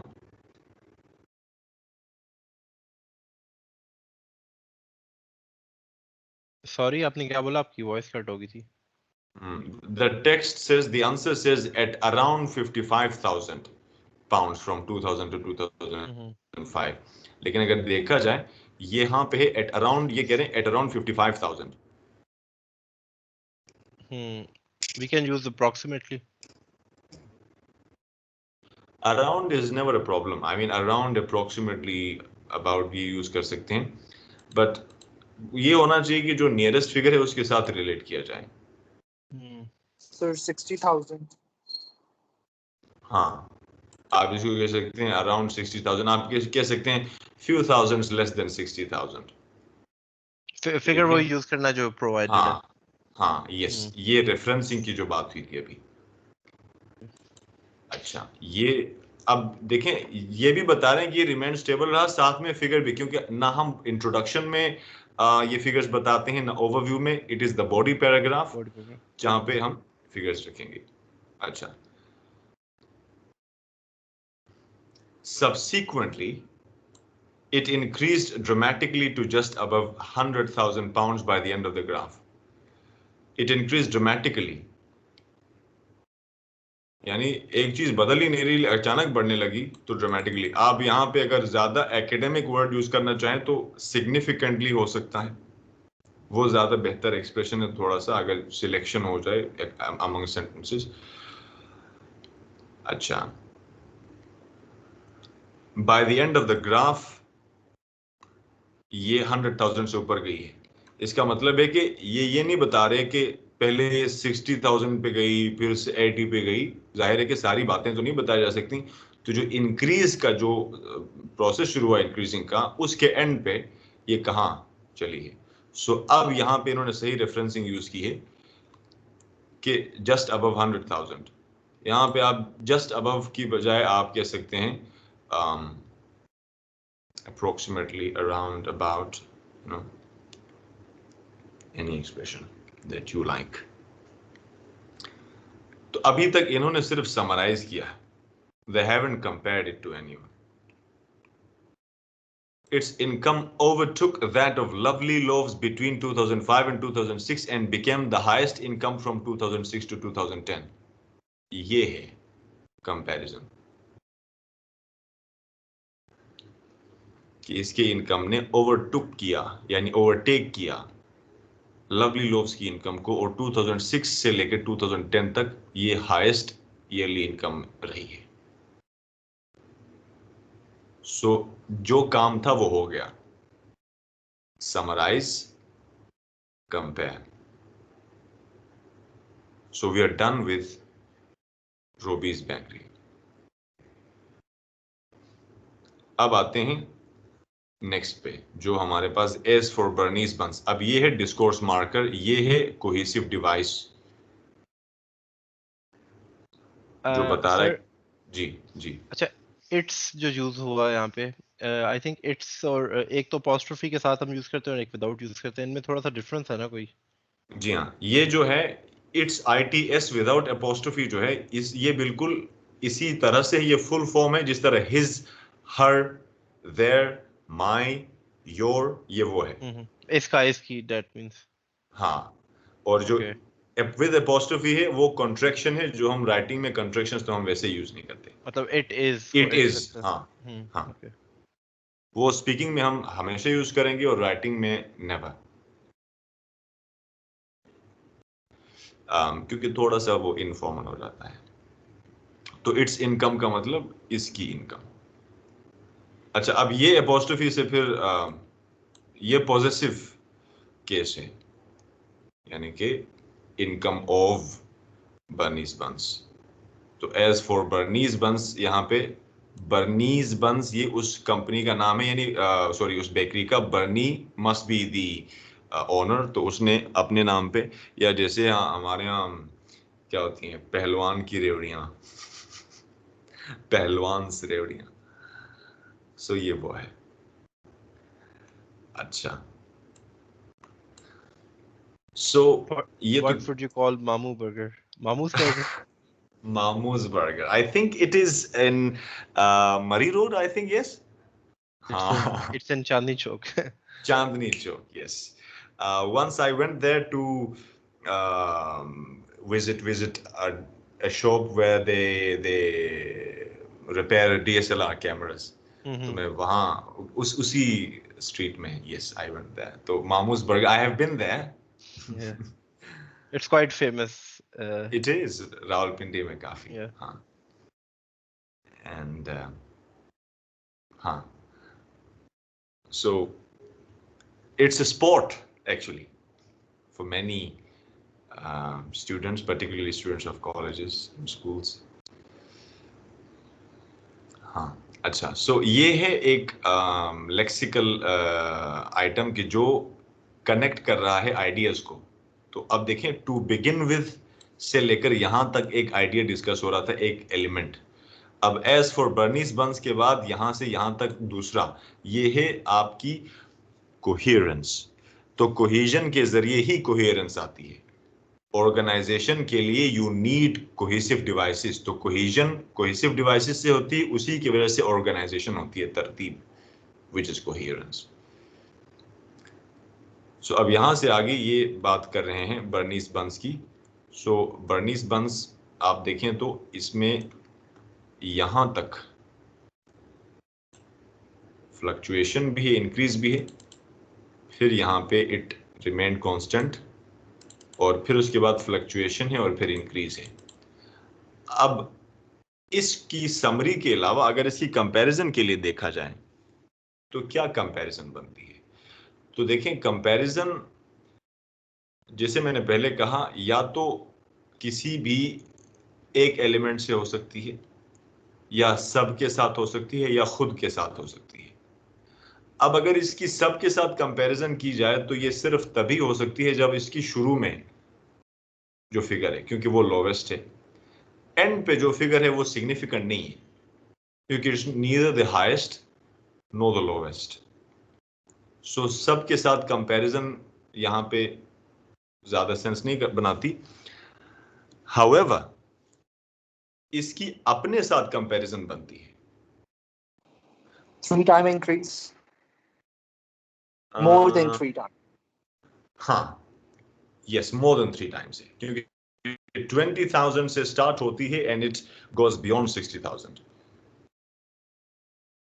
So 3 times से भी ज्यादा है, तो ये कंपैरिजन बनती है. तो अगर उस तरह से देखा जाए तो its income began at a much lower figure of 20,000 pounds but increased drastically to over 60,000 pounds by 2010. This figure was more than 3 times its original one. तो समराइज भी किया है, कंपेयर भी किया है. And however, if one would take care of a bit more details, और अगर ज्यादा उसके ऊपर फोकस किया जाए तो हम ये कह सकते हैं कि बीच में ये जो एक्सेप्शन है इसको मेंशन किया जाए, क्योंकि यहाँ पे जो ओवरऑल ट्रेंड है उससे हट के ये बात आ रही है, तो इट इज सिग्निफिकेंट. तो अब ये हो सकता है कि as for Bernice Bunce, its income began but increased drastically to over 60,000 pounds by 2010. However, it remained constant for 2 years from 2003 to 2005, like its overall trend. तो अब ये भी कंपैरिजन है इसी के ही अपने ट्रेंड के साथ विदिन द ग्राफ. तो समराइज करते हुए ये बात कही जा सकती है. तो ओवरऑल इंक्रीज है और बीच में एक्सेप्शन है, और कंपैरिजन ये है कि यहाँ अपने ही फिगर से मोर देन 3 टाइम्स इंक्रीज हुई है. So now we are done with 2 figures for example. तो ऑर्गेनाइज्ड आंसर है. अभी there is only one left, that is lovely loaves, और उसके लिए बिल्कुल अलग बॉडी पैराग्राफ. अगर लेट्स से हमारे पास अगर 4 एलिमेंट्स होते, मुमकिन है कि हम 2 को पहले में 2 को दूसरे में रखते, वहां पे मुमकिन है हमें किसी और एंगल से सोचना पड़ता, लेकिन यहाँ पे जो सिचुएशन है उस पे ये फिट आ रही है. अच्छा, अब यहाँ पे इन्होंने ना कोई अच्छा डिस्कोर्स मार्कर शुरू में यही नहीं यूज किया. There should have been one. Can you think of one? दूसरा बॉडी पैराग्राफ शुरू कर रहे हैं और ये बाकियों से थोड़ा सा अलग भी है, तो किस किस्म का फ्रेज होना चाहिए बिल्कुल शुरू में? अलग है तो we can use in contrast. In contrast भी कह सकते हैं अगर हम पिछलों के साथ कंपेयर कर रहे हो. और on the other hand, on the other hand is a more suitable expression. Yes, और by the way on the other hand को अगर और ज्यादा फॉर्मल बनाना हो तो जो हम ये वाली स्ट्रेटेजी हम बॉडी पैराग्राफ्स ऑफ एसेज में भी देखेंगे कि अगर हमने on the other hand expression को सेमी फॉर्मल रखना है तो we don't need on the one hand, लेकिन in order to make it more formal हम पहले बॉडी पैराग्राफ के शुरू में टू बिगिन विथ की जगह पे ऑन द वन हैंड करके एक बात इंट्रोड्यूस कराएं और जितनी बातें उसमें आती हैं वो कर लें, और दूसरे बॉडी पैराग्राफ के शुरू में ऑन द अदर हैंड. और by the way on the one hand and on the other hand आप एक बॉडी पैराग्राफ के अंदर भी यूज कर सकते हैं अगर वहां पे भी कंपैरिजन या कंट्रास्ट का कॉन्सेप्ट हो. But you don't need on the one hand वाला expression all the time. I mean, sometimes you can just go without saying on the one hand. So, वो भी acceptable है. It is just like or nor, जिसको हम either or neither nor करके भी use कर सकते हैं, and without either or neither भी यूज कर सकते हैं. The income of Lovely Loaves was the highest in 2000 at around 82,000 pounds. क्योंकि हाईएस्ट था इसलिए मेंशन किया. जाहिर है कि हाईएस्ट फिगर्स को हम हमेशा कोशिश करते हैं कि उनको ड्रॉप ना करें, जैसे कि हमने यहाँ पे बात की थी, इसको ड्रॉप नहीं किया था. तो हाईएस्ट है, okay, one thing, more than 80,000 है. यहाँ पे 82,000 की बजाय 80,000 ही सही एक्सप्रेशन रहेगा. इट फ्लक्चुएटेड, फ्लक्चुएशन का मतलब है जो रैंडमली इंक्रीज डिक्रीज हो, और यहाँ पे देयर वाज अ फ्लक्चुएशन भी कहा जा सकता है, यानी फ्लक्चुएटेड को नाउन के तौर पे भी यूज किया जा सकता है. In the first 4 years plunged to half its original figure in 2010. तो सबसे पहली तो जो कंपैरिजन की है वो इसके अपने साथ ही की है, यानी 80,000 से ज्यादा था, 40,000 पे आ गया. So there is a comparison. It drop to that particular point. Plunge का मतलब है drop होना, fall. जिस तरह rocketed increase के लिए होता है, इसी तरह plunged decrease के लिए. This meant that it had the lowest income of all the three bakeries. तो इसमें बहुत अच्छी खासी कंपैरिजन हुई है. अब इसलिए यहाँ पे कंपैरिजन इजीली हो सकती है क्योंकि बाकी सारे फिगर्स ऑलरेडी मेंशन हो चुके हैं. तो अब इसका हाईएस्ट भी आ गया, लोवेस्ट भी. और वैसे भी जो दूसरा लोवेस्ट था वो हाईएस्ट बना नहीं, वरना हम उसको भी मेंशन करते. लेकिन ये हाईएस्ट और लोवेस्ट दोनों स्टेजेस पे पहुंच चुका है, इसलिए हमने दोनों को मेंशन किया. तो कंपैरिजन दोनों के साथ आ गई. यानी अब मैं हाईएस्ट कह रहा हूं तो उसको मैं बर्नीज बंस और रोबीज बेकरी दोनों के साथ कंपेयर कर रहा हूं. लोवेस्ट कह रहा हूं तो भी. तो अब देखिए ये काम कितना फोकस्ड है, इधर उधर की बातें नहीं है और फॉर्मूला के मुताबिक है. इतना ही काम है. ये उस सिचुएशन में है जब हमारे पास टाइम लाइन अवेलेबल है. तो टाइम लाइन के बगैर भी क्वेश्चंस हो सकते हैं. तो मैं ज़रा कोशिश करके जल्दी में उसको भी निपटा देता हूं ताकि हम ऐसे से बात शुरू कर सकें नेक्स्ट क्लास एंड ऑनवर्ड्स. अब ये वाला क्वेश्चन भी हम देख चुके हैं. इसमें देखें कोई टाइम लाइन नहीं है. तो अब हमारे पास सॉल्यूशन ये है कि हम पहले एक स्केल फिक्स करें कि हम किस स्केल के ऊपर बात करना चाह रहे हैं. एक तरीका ये है कि हम टॉप 3 फिगर्स को पहले बॉडी पैराग्राफ में और जो लोवेस्ट 3 फिगर्स हैं उसको दूसरे बॉडी पैराग्राफ में ले आएं. तो उसमें क्या होगा कि अगर मैं लेट से हाईएस्ट फिगर की बात कर रहा हूं तो उसमें मैं लवली लोव्स की हाईएस्ट की भी बात करूंगा, बर्नीज बंस के भी हाईएस्ट की बात करूंगा, फिर second highest and third highest. और दूसरे बॉडी पैराग्राफ में बर्नीज बंस का लोवेस्ट, लवली लोव्स का लोवेस्ट, फिर सेकंड लोवेस्ट वगैरह.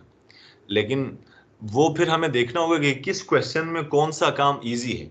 और ये तो एक पर्सपेक्टिव. दूसरा एंगल ये है कि जिस तरह हमने पहले बॉडी पैराग्राफ के अंदर बेकरीज के बेस पे, यानी वो जो मेन ऑर्गेनाइजेशंस हैं उनके बेस पे डिवाइड किया था, तो यहाँ पे भी उसको लवली लोव्स और बर्नीज बंस के बेस पे डिवाइड किया जा सकता है. और इट इज कंपैरेटिवली इजियर. उसमें ये होता है कि you are not compelled to make unnecessary rivals के बताएं कि ये किससे बड़ा है और किससे हाईएस्ट है और लोवेस्ट है. इजी रहता है ये काम. तो अब हम देखेंगे कि पहला जो बॉडी पैराग्राफ हो उसमें कंपैरिजंस दूसरे बॉडी पैराग्राफ वाली एलिमेंट के साथ होगी नहीं क्योंकि वो मेंशन नहीं हुआ. लेट्स से अगर मैं लवली लोव्स को पहले बॉडी पैराग्राफ में ले रहा हूं तो लवली लोव्स की कंपैरिजन उसी के अंदर ही होगी अगर कोई हुई भी, वरना आमतौर पे फर्स्ट बॉडी पैराग्राफ में बहुत ज्यादा कंपैरिजंस नहीं होंगी. दूसरे बॉडी पैराग्राफ में जब मैं जाऊंगा उसकी वजह है कि यहाँ पर टाइम लाइन नहीं, और वैसे भी यहाँ पे एलिमेंट एक है. अगर 2 एलिमेंट्स होते, लेट्स से हमारे पास 3 या 4 बेकरीज के नाम होते तो फिर हम वहां पे कंपैरिजंस कर सकते थे. यहाँ पे सिर्फ 2 ही नाम है, इसलिए पहले में कंपैरिजंस लीस्ट होंगे जितने भी कम हो. सेकंड बॉडी पैराग्राफ में कंपैरिजंस होंगी काफी सारी क्योंकि उसमें हम we will be referring back to the first body paragraph.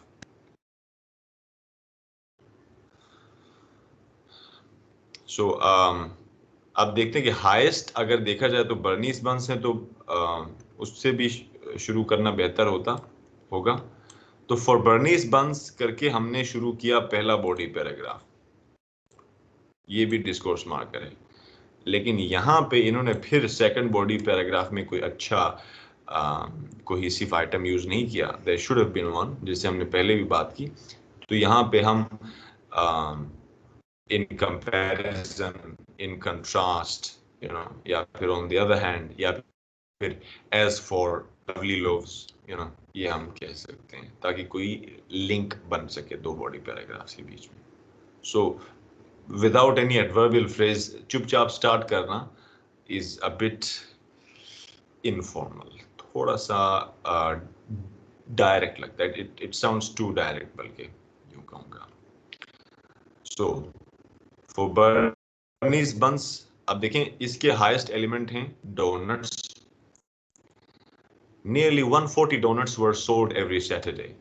अब अगर आप एक चीज नोटिस करें तो इसमें अमेरिकन स्पेलिंग्स यूज, अब इसको चाहिए कि इनके साथ बिल्कुल he should stick to them, so if he mixes them तो वो अच्छी बात नहीं होगी, and he has mixed them which is a negative point. यहाँ पे उसने ब्रिटिश स्पेलिंग्स फॉलो की हैं, यहाँ पे अमेरिकन, जो अच्छी चीज नहीं है। So there are some issues her sample में. So nearly 140 donuts were sold every Saturday. Referencing सही यूज की है क्योंकि it's nearly 140, इसने 138 वगैरह नहीं कहा, अच्छी बात है। So ये highest item है। This figure more than the number of salads sold. देखें highest figure क्या है? Donuts बर्नीज बंस के लिए, और लोवेस्ट है सैलेड्स। तो हाईएस्ट और लोवेस्ट को एक ही जगह पे कंपेयर भी किया गया। अब जाहिर है कि आखिर हमने वर्ड्स भी तो लिखने हैं कुछ, तो second highest and third highest वगैरह के लिए the second and third best selling item was cookies and cakes at around 118 and 102 items respectively. चलें ये अच्छा है, ऑर्गेनाइजेशन होगी रिस्पेक्टिवली की वजह से। Rolls and crisps both sold equally, well above 70 items sold. तो इसने तीन चीजें, जैसे कि इसने फ्रेश लोव्स को इसने ड्रॉप किया, so there should have been something कि जिसको ड्रॉप किया जाता, सो ऑफ कोर्स कुछ ना कुछ तो ड्रॉप करना ही था। जब ये सिचुएशन कब आती है, जब ज्यादा चीजें ड्रॉप नहीं कर सकते, जब हमारे पास कम रेफरेंस पॉइंट्स होते हैं, यानी अगर डेटा कम हो तो थोड़ा सा प्रॉब्लम होगा, हमें थोड़ी सी प्रॉब्लम होगी, लेकिन कोशिश करके फिर भी कुछ ना कुछ ड्रॉप करना चाहिए। जैसे इसने फ्रेश लोव्स को ड्रॉप किया, करना चाहिए था, अच्छी बात है। तो इसने शुरू किया हाईएस्ट एंड लोवेस्ट से, फिर सेकंड हाईएस्ट वगैरह पे आया, and he has also dropped toasted sandwiches क्योंकि वो भी lowest की तरफ थे। Of course, highest ones are rather more significant. तो toasted sandwiches and fresh loaves को इसने drop किया, जो अच्छी बात है। So there's of course कुछ तो drop किया। दूसरा तरीका ये है, इसके अलावा भी कोई सिलेक्शन हो सकती है, यानी आपने highest, second highest, third highest, lowest, second lowest, third lowest, उस सूरत में फिर कुछ और जैसे रोल्स और क्रिस्प्स जो हैं वो ड्रॉप हो सकती थी। सो इट डिपेंड्स कि आप किन चीज़ों को सिलेक्ट करते हो। It's not a big issue after you have selected the highest and the lowest, उसके बाद इट्स ऑल राइट। बस कुछ तो ड्रॉप करना है, it could be something from middle और it could be something from the lowest ones, but not exactly the lowest of all. Lovely Loaf sold nearly 20 fewer donuts than Bernie's buns at around 120. देखें अब यहाँ पे maximum donuts इसी में भी हैं, लेकिन ये कंपैरिजन के साथ साथ आ रहा है। अब पहले बॉडी पैराग्राफ में हमने लवली लोव्स को मेंशन ही नहीं किया, क्योंकि हमने उन आइटम्स को, उन फिगर्स को पहले बताया ही नहीं। अब क्योंकि हम पहले बॉडी पैराग्राफ में बता चुके हैं, तो अब कंपैरिजन के साथ बात होगी। So nearly 20 fewer donuts. Nearly 20 fewer क्यों? क्योंकि not exactly 20 fewer. 120 एक है और दूसरा 140 के करीब करीब है, nearly 140 है, तो ये डिफरेंस nearly 20 है, roughly 20 है, about 20 है, approximately 20. So इस वजह से ये expression. Its lowest selling item was toasted sandwiches. अब देखें सैलड्स जो हैं वो बर्नीज बंस में था, तो ये डिफरेंस है, इसलिए इसको खास कंपैरिजन इसमें नहीं बनती। While Bernice buns sold more of most of the items as compared to Lovely Loaves, Lovely Loaves sold slightly more fresh loaves. अब क्या कंपैरिजन किया है? आइटम्स जो हैं, चलो हाईएस्ट को कंपेयर किया, लोवेस्ट कंपेयर नहीं हो रहे थे क्योंकि अलग अलग आइटम्स थे, तो अब इसने ओवरऑल कंपेयर किया कि किसने ज्यादा सोल्ड, किसने ज्यादा सेल किए हैं। तो अब अगर देखा जाए तो ओवरऑल बर्नीज बंस ने ऑलमोस्ट हर आइटम में ज्यादा सेल की है, एक्सेप्ट अ फ्यू। तो उनमें से एक दो को मेंशन किया, फ्रेश लोव्स को फॉर एग्जांपल। तो वो कंपेयर करके नंबर भी बताया ब्रैकेट में you don't have to write it in sentence, जैसे मैंने पहले कहा फिगर्स को नंबर्स में लिखा जा सकता है। अच्छा, फर्दरमोर, ये अच्छी बात है, एडिशनल इंफॉर्मेशन आ रही है, सेंटेंस के शुरू में आ रहा है, पैराग्राफ के शुरू में नहीं आ रहा। Furthermore, Lovely loaves sold more than three times the number of salads as compared to Bernie's buns, at around 62 and 18 respectively. फिर कंपेयर किया जा रहा है, सॉरी किधर गया, हाँ ये, तो क्योंकि वो उसमें लोवेस्ट है तो जाहिर है कि इसने उसमें भी डिफरेंट जो है ना एक ट्रेंड शो किया, तो मेन ट्रेंड से हट के है, तो लिहाजा ये एक्सेप्शन है, ये भी सिग्निफिकेंट है। यहाँ पे भी एक्सेप्शन है क्योंकि ओवरऑल तो बर्नीज बंस की सेल्स ज़्यादा हैं, लेकिन यहाँ ये एक्सेप्शन है और ये एक्सेप्शन है, इसलिए इन दोनों को मेंशन किया कंपेयर करते हुए। जो बाकी मेन ट्रेंड में हैं वो तो उसमें सिर्फ हाईएस्ट और लोवेस्ट को मेंशन किया था। सो अब जितना हमने अपने आप को एक्सपोज किया सिचुएशंस के साथ, एक्सपोजर मिल चुका, बातें समझ आ चुकी, तो अब यहां से आगे आप अपने कॉमन सेंस के हवाले हो एंड लिखते जाएंगे आप, तो मैं देखता जाऊंगा। मैंने कुछ आंसर्स देखे हैं but I would like to give a detailed response, तो मैंने इसलिए फौरन वापस नहीं दिए।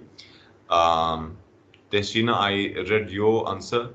मोइज, आपने पिक्चर भेजी है, I was expecting Microsoft Word file, so but चलें देख लेते हैं। और अभी मैंने रिस्पॉन्स किसी को भी वापस भेजा नहीं, तो जो इशू है ना कुछ आंसर्स में, इंफॉर्मेशन थोड़ी सी इररिलेवेंट भी है एक दो जगहों पे। बाकी मुइज आपने काफ़ी इम्प्रूव भी किया है, और तहसीना आपकी ग्रामर ठीक है, ज़्यादा इश्यूज कोई नहीं है। मैं दो तीन बातें आपसे वैसे जनरली पूछना चाहूँगा। ये जो आंसर आपने लिखा है जी, इससे पहले आपको ना एक दो सैंपल्स वैसे पढ़ लेने चाहिए थे। I don't think you have read any. Sir मैंने सैंपल नहीं पढ़े, एक्चुअली मुझे टाइम नहीं था मिला, इसलिए मैंने ऑफिस से आके बस थोड़ा सा टाइम था तो उसमें मैंने यही प्रिपेयर कर लिए थे। May I ask you a question? जी, आपने फिजिक्स में कोई क्वालिफिकेशन हासिल की है पहले? No sir. क्योंकि कुछ एक्सप्रेशंस या कुछ टर्म्स ऐसे थे which are not a part of the graph but that is a part of the process, so इस वजह से शायद आपने वो कुछ चीजें वो भी ऐड की हैं। I couldn't see them on the diagram. Like sir? For example, you mentioned that it travels exactly 4.5 kilometers. Sir इसमें कहीं लिखा नहीं था, मैंने लिखा था। मुझे या तो मैंने मिस किया है। सर ये मेंशन था इसके अंदर। I must have missed it then. जी। तो इसलिए मैं थोड़ा अभी मैं देख रहा था तो I got confused कि ये कहाँ से आ गया, तो फिर मैं थोड़ा सा मैंने सोचा कि मैं आपसे पहले बात कर लेता हूँ। नहीं वो उसके अंदर मेंशन था। अच्छा, ये आपने जो कैम्ब्रिज 15 की जो बुक जो मैंने अपलोड की थी वहां से देखा था या you search it on Google the question? नहीं आपने ये किसमें से था? कैम्ब्रिज की आपने 3 4 ये 4 कैम्ब्रिज 5 14 से एक्चुअली ये आंसर है जो आपने लिखा है, ये 14 का टेस्ट है। आपने मैंने 14 अपलोड की थी actually, yes I had uploaded it. Sir हाँ 15 में से नहीं था सर। नहीं ये 14 में से है एक्चुअली, यस मैंने वो भी अपलोड किया, आई रिमेम्बर। जी। So let me see if it is there.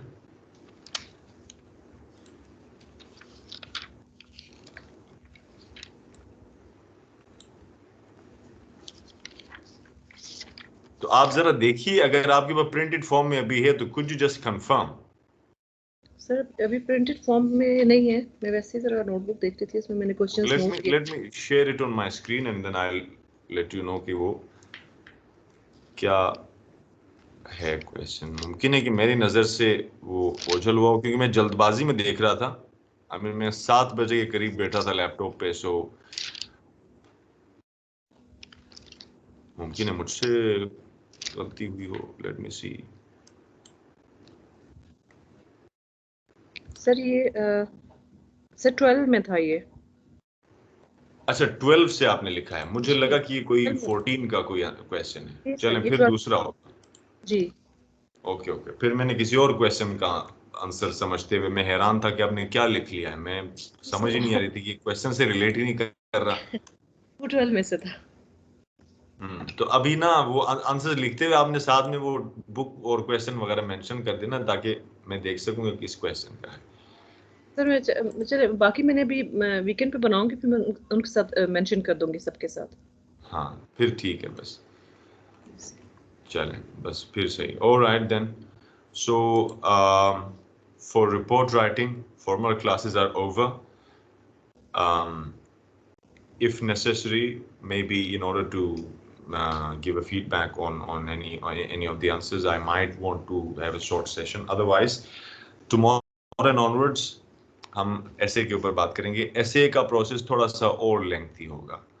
जिस तरह रिपोर्ट काफी it was now almost 1 week, I don't know कितने दिन हुए, इतने तो हो ही चुके होंगे।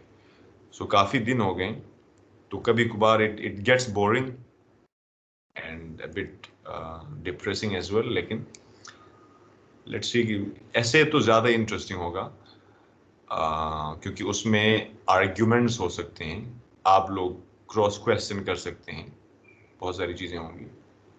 तो कल सबसे पहले ये देखेंगे कि ऐसे में क्वेश्चन टाइप्स कैसी होती हैं, सिर्फ क्वेश्चन टाइप्स की अंडरस्टैंडिंग। सिर्फ हम कल सवालों को समझेंगे, यानी हम कोई डिटेल नहीं देखेंगे कि आंसर में किस लाइन में कितने आंसर्स लिखने हैं। वो मेरा मेन टॉपिक नहीं होगा। कल हम सिर्फ क्वेश्चन टाइप्स को समझेंगे, सिर्फ क्वेश्चन टाइप्स को समझेंगे और सिर्फ क्वेश्चन टाइप्स को समझेंगे कल की क्लास में। तो जब सवाल समझ आता है तो आंसर कभी गलत नहीं हो सकता। तो अब ऐसे जो है ना, वो रिपोर्ट से थोड़ा सा ज्यादा इजियर होगा।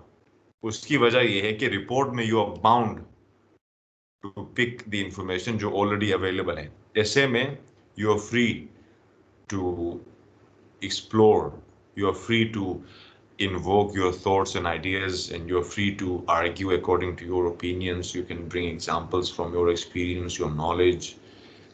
तो मजे की चीजें थोड़ी सी ज्यादा आर्टिस्टिक है तो अच्छा एक्सपीरियंस रहेगा। तो कल से इंशाल्लाह ऐसे, and so I think it's Friday tomorrow. हाँ, सो कल वीक का लास्ट डे है, तो अगर ज़रूरत पड़ी तो कोई एक्स्ट्रा क्लास देखेंगे, नहीं तो फिर मंडे को उसके बाद मिलते हैं। तो फिर इंशाल्लाह कल। That should be all for the day.